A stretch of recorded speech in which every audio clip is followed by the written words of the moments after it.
Welcome to Bible Adventures with Sunny. Today we will be exploring the Garden of Eden. Are you ready? Let's go! Long, long ago, before cities, cars, or people everywhere, God made a special place just for his first creation. It was the most beautiful place ever, and it was called the Garden of Eden. In this garden, everything was perfect. The trees were tall, strong, and full of delicious fruit. Flowers of every color covered the ground, filling the air with wonderful smells. 4 rivers flowed through the garden, giving fresh water to everything that grew.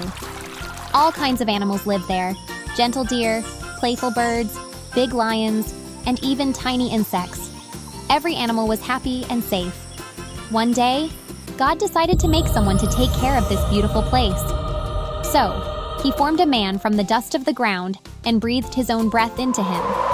This man was named Adam.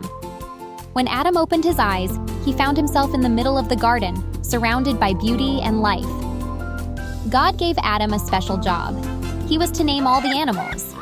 Adam spent time with each creature, deciding what to call them.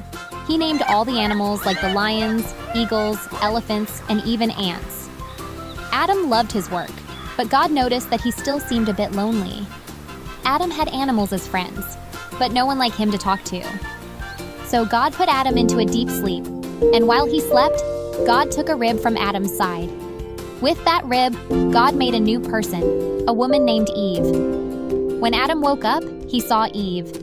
He was so happy, and Adam said, "This is now bone of my bones, and flesh of my flesh.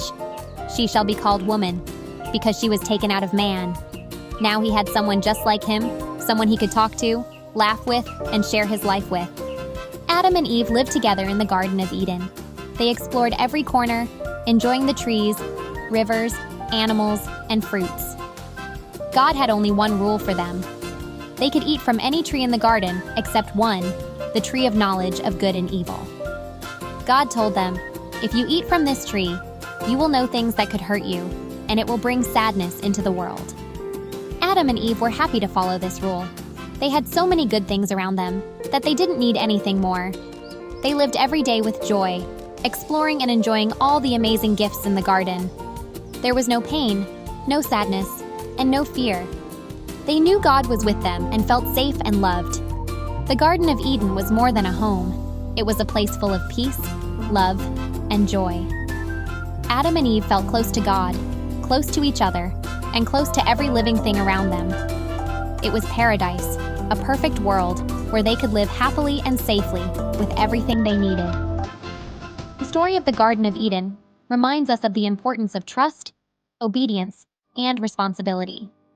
God created a beautiful, perfect world for Adam and Eve, giving them everything they needed to be happy and at peace. However, he also gave them the freedom to make choices and asked them to trust his guidance. This story teaches us that while we are given many blessings, there are also boundaries in life meant to protect us, and we should respect them. Thanks for joining me on today's adventure. Bye-bye.